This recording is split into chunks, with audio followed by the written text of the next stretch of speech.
देखिए ये फोटो देख रहे होंगे, बीच में केंद्र होता है, क्या होता है केंद्र, इसको बोलेंगे इंग्लिश में सेंटर बोलते हैं, इसको यो से डिनोट करते हैं। फिर से वृत्त देखिए यहाँ केंद्र होता है, केंद्र से जो दूरी जाएगी उसको बोलते हैं रेडियस, और रेडियस को हम लोग हिंदी में बोलते हैं त्रिज्या। ठीक, और एक वृत्त दिख रहा होगा, केंद्र देखिए यहाँ से जब केंद्र से दोनों छोर को मिलाते हैं तो इसको बोलते हैं व्यास, और व्यास को बोला जाता है डायमीटर, इंग्लिश में इसको डी से डिनोटेड किया जाता है। यदि आप लोगों को पूछा जाएगा व्यास का फॉर्मूला क्या होता है तो आप बोलिए डी इज इक्वल टू होता है 2 गुना त्रिज्या, इज इक्वल टू हो जाएगा 2 गुना आर, मीन्स कितना हो जाएगा 2r। और त्रिज्या यदि आप लोग से पूछेंगे आर इज इक्वल टू क्या होता है तो आप बोलिए व्यास बटा 2, मीन्स व्यास का आधा।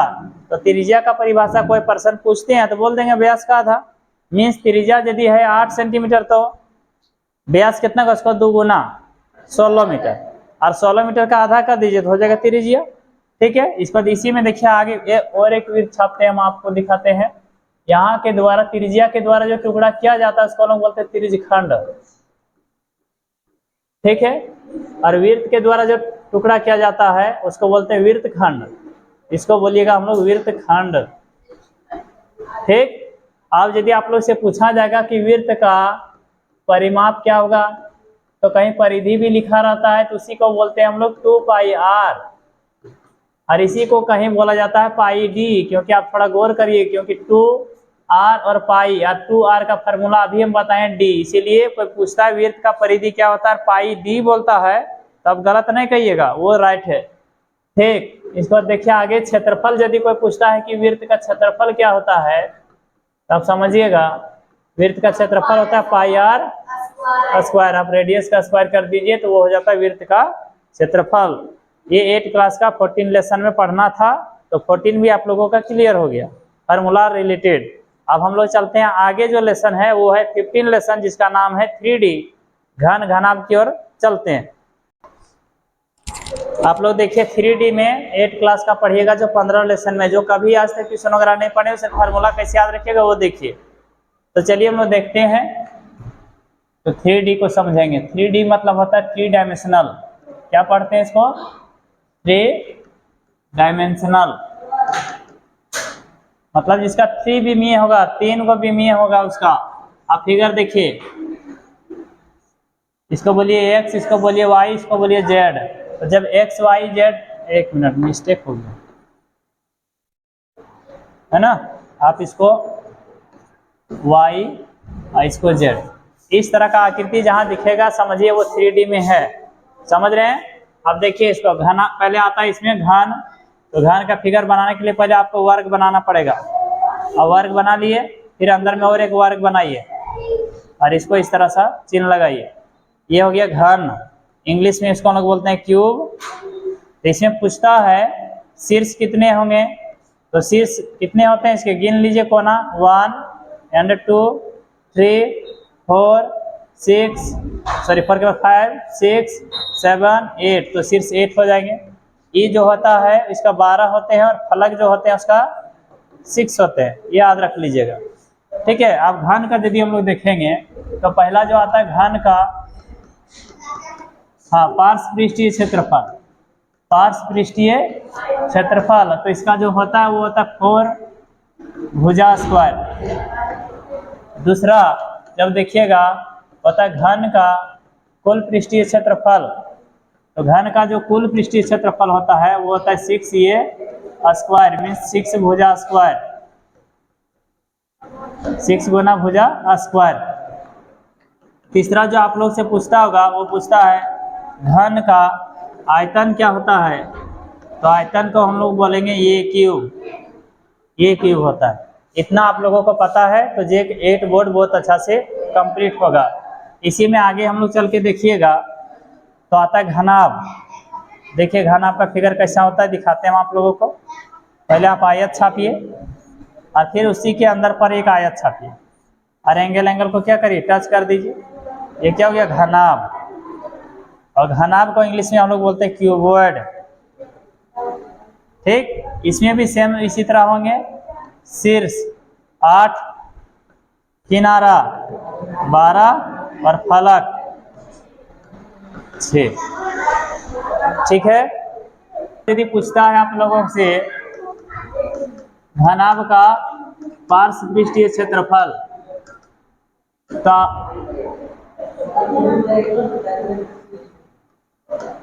पार्श्व पृष्ठीय क्षेत्रफल, तो आप लोग बोलिए 2l + b × h। और घनाभ का कुल पृष्ठीय क्षेत्रफल यदि बोलता है आपसे, तो इसका फार्मूला हो जाएगा 2lb + bh + hL। और तीसरा फार्मूला यदि पूछता है आपसे घनाभ का आयतन, तो वो होता है L × b × h। और चौथा सबसे इम्पोर्टेंट क्वेश्चन 8 में जो है वो घनाभ का विकर्ण है। तो यदि घनाभ का विकर्ण आप लोग से पूछेगा तो याद रखिएगा √L² + b² + h²। ये 3D में दूसरा देखिए हम लोग घनाभ का। अब हम लोग देख लेते हैं तीसरा। वो तीसरा देखिए क्या आता है। सो तीसरा आता है बेलन। अब बेलन में आप लोग रोटी बड़ा बढ़िया गोल गोल पकाए होंगे, तो देख पा रहे होंगे बोर्ड में। 3D में दूसरा देख लिए, आप तीसरा देखेंगे वो क्या है, बेलन। और बेलन से आप लोग रोटी पकाती होगी, बोलते भी होंगे कि मम्मी का रोटी गोल गोल, पापा का पैसा गोल गोल, तुम भी गोल हम भी गोल, सारे दुनिया गोल मटोल। तो आज हम लोग गोल मटोल में तीसरा देखेंगे, उसका नाम क्या है, बेलन। क्या नाम है, बेलन, है ना। तो चलिए देखते हैं बेलन को। बेलन तो आप लोग देखे नहीं होंगे।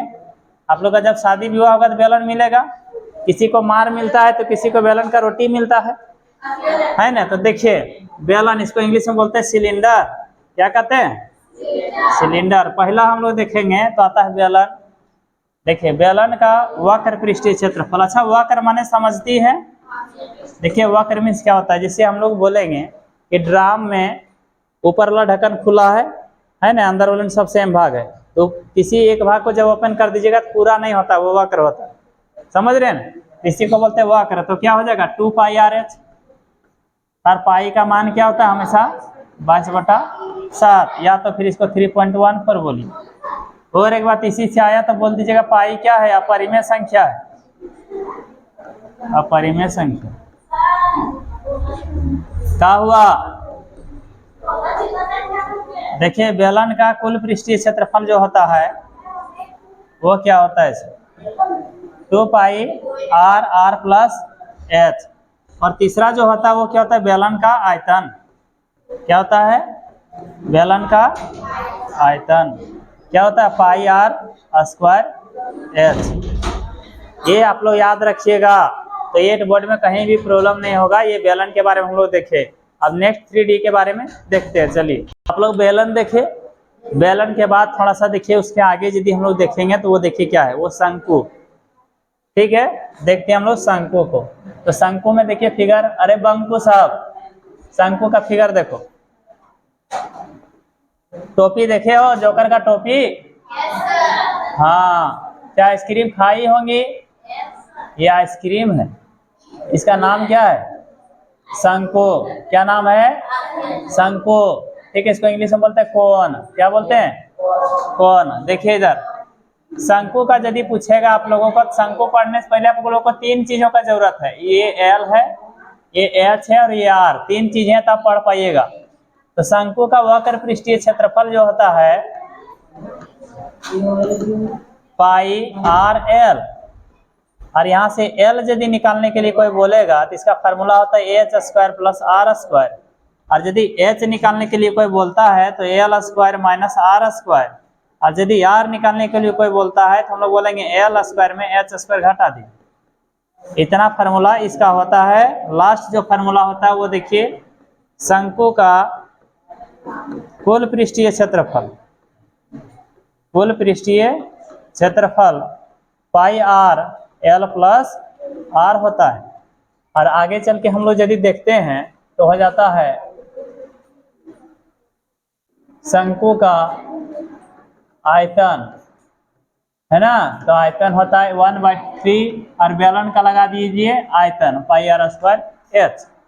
ये इतने सारे फार्मूला किसके हो गए, शंकु के। ठीक, अब शंकु के बाद आप लोग पढ़िएगा फुटबॉल। देखे होंगे, फुटबॉल देखे हो ना। देखिए फुटबॉल, यदि किसी भी आकृति को, गोल आकृति को आप हाथ में लेके दिखा सकते हो उसको बोलते हैं गोला, और जिसको सिर्फ ड्रॉ से हम लोग दिखा सकते हैं नीचे उसको बोलते हैं वृत्त।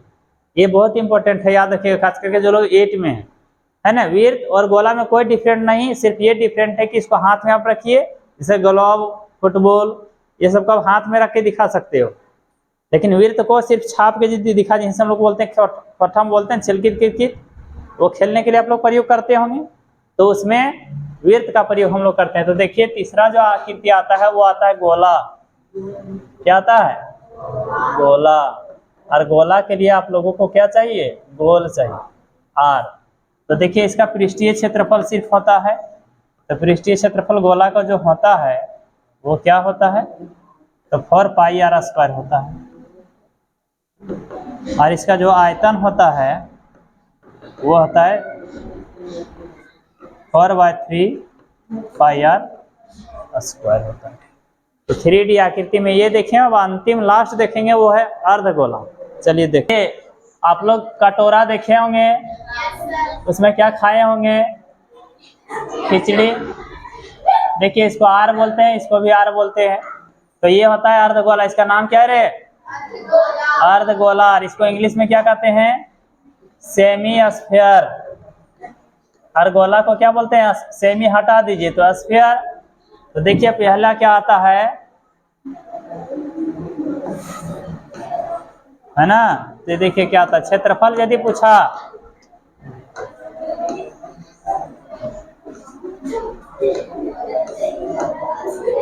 वक्र पृष्ठीय क्षेत्रफल यदि पूछा तो होता है 2/3πr²।